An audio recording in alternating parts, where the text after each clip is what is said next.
তো hey guys, আমরা আবার চলে এলাম এসকে স্টুডিও থেকে আপনাদের ভয় দেখাতে। তো আজকে আমাদের স্টুডিওতে আছে একজন সম্মানীয় অতিথি, আমার সম্মানীয় বড় ভাই। তো আজকে আমরা তার থেকে একটা গল্প শুনবো। তো আমি আজকে যে গল্পটি বলবো, গল্পটি হচ্ছে ভূতের বাড়ি। তো বেশি কথা না বাড়িয়ে সরাসরি গল্পে চলে যাওয়া যাক। ছোটবেলায় দাদা নানিদের কাছে আমরা সকলে ভূতের নানা প্রকার গল্প শুনে বড় হয়েছি। সেই থেকে ভূত বা ভূতের বাড়ি সম্পর্কে শুনেছি হাজারো গল্প। আধুনিক পৃথিবী যেভাবে ভূত প্রেতের অস্তিত্বকে অস্বীকার করে চলে, সেখানে প্রায় পৃথিবীর সব দেশে এখানে এখন অবধি ছড়িয়ে থাকা শত শত ভূতের জায়গা, কৌতূহল জায়গা কি। তবে বাস্তবে হয়তো কখনো জনশ্রুতিতে গড়ে ওঠেনি এমন অনেক ভূতের বাড়ি বা জায়গা। কোনো কোনো দিকে থাকে চমকপ্রদ রহস্য, আবার এই জায়গাগুলোকে ঘিরে তৈরি করে ভূতের আহব। আর এর কোনটাই যখন শক্ত দলিল বা প্রমাণ দিয়ে বোঝা যায় না, তখন জমে ওঠে আসল মজা। এরকম কিছু জায়গা কিন্তু বাংলাদেশের নানা প্রান্তে ছড়িয়ে আছে, যা নিয়ে গা ছমছমে গল্প চলে আসছে স্যাটেলাইট আর ইন্টারনেটের যুগেও। আজ জানাচ্ছি সেরকম একটি ভূতের বাড়ির গল্প। রাজধানীর ধানমন্ডি এলাকায় অবস্থিত এই বাড়িটি। সঙ্গত কারণে বাড়ির ঠিকানাটি কিছু অজানি থাক পাঠকদের কাছে। এই বাড়ির সত্যতা জানার জন্য সেই বাড়ির ঠিকানায় হাজির হলাম ভর দুপুরে। বাড়িটি আগে থেকে চিনতাম, তাই খুঁজে পেতে খুব বেশি ঝামেলা হয়নি। ঝামেলা হলো বাড়ির ভূতের গল্প আদৌ সত্য কিনা সেটা জানতে গিয়ে। বাড়ির পাশে চায়ের দোকানের মামা থেকে শুরু করে বাড়ির দারোয়ানদের প্রতিটি কথায় ছিল রহস্য। তাদের কথা শুনে প্রসঙ্গ জড়িয়ে যাওয়া কৌতূহলে আর করতে পেরেছি ঘটনা সত্য। বাড়ির ভাড়াটিয়ার আত্মহত্যা। এই বাড়িতে ভাড়া থাকা অবস্থা প্রায় সব ভাড়াটিয়ার বিভিন্ন অদ্ভুত বা ভুতুড়ে কথা কারখানার সম্মুখীন হন। অনেক সময় গভীর রাতে, রাত 1টা-2টার দিকে বাড়ির ফ্ল্যাটের বারান্দায় রাখা দোলনায় কাউকে ঝুলতে দেখা যায়। ঘটনাটি দেখে এমন লোকের সংখ্যা নেহায়েত কম নয়। এছাড়াও বাড়ির রুমে অনেক সময় নাকি গভীর রাতে হইচই করে, কিন্তু এতক্ষণাৎ রুমে গেলেও কাউকে দেখা যায় না। বাড়িটাকে ঘিরে লোক মনে কৌতূহলের শোনার শেষ নেই।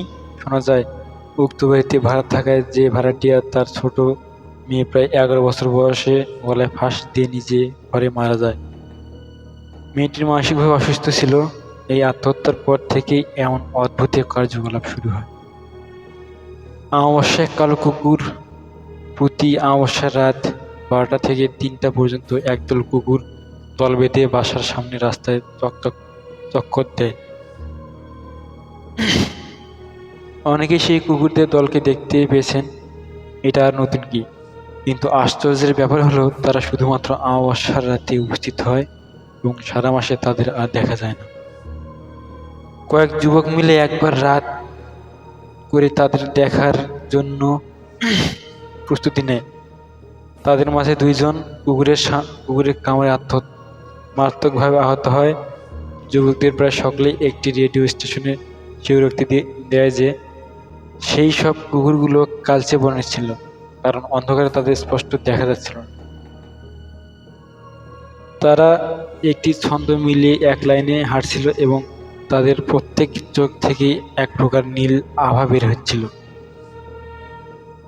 ঘরময় হাটে হলুদ কাপড়। কেউ মাঝরাতে কোনো এক রুমের সামনে দিয়ে নাকি রাত 12টার পর একজন বউকে হেঁটে যেতে দেখা যেত, যার পরনে থাকে লাল লাল পাড় দেওয়া একটি হলুদ শাড়ি। সে কোথাও থেকে আসে এবং কোথায় যায় তা আজ পর্যন্ত কোনো ভাড়াটিয়াই শনাক্ত করতে পারেনি। অনেক ভাড়াটিয়া নাকি বউটিকে দেখেছে। মেঝেতে জমে রক্তলাল পানি। বেশ অবাক হয়ে শুনেছি যে ওই ফ্ল্যাটের ফ্লোরে পানি জমতো। তাও শুধু পানি হলে এক কথা ছিল, যে পানি জমতো সেগুলো ছিল রক্তের পানি। ফ্ল্যাটের মালিক পক্ষ অনেকবার মেঝে ঠিকঠাক করে দিলেও বন্ধ হতো না সে পানি জমা। শুধু মেঝেতে পানি জমার সমস্যা নয়, ছিল বিদ্যুৎ বিভ্রান্তির সমস্যাও। এতক্ষণ যে বাড়ি নিয়ে এত গল্প হলো, সেই বাড়ির প্রতিটি ফ্ল্যাটে কিন্তু এমন ঘটনা ঘটেছে শুধুমাত্র একটি ফ্ল্যাটকে ঘিরে। সেই ফ্ল্যাটে এখন আর কোনো ভাড়াটিয়ে থাকে না, মালিকপক্ষ এখন আর সেই ফ্ল্যাট ভাড়া দেন না।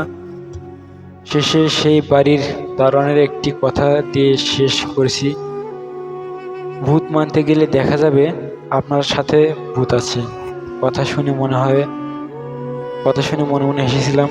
রাস্তায় যেতে যেতে যেমন ভেবেছি, ঠিক লিখতে লিখতেও তেমনটা ভাবছি, সত্যি আমার সাথেও কি তাহলে ভূত আছে?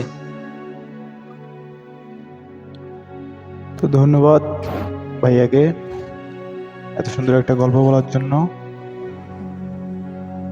তো আমরা দেখা করবো আবার নতুন কোনো এপিসোডে, আবার এই এসকে স্টুডিওতে।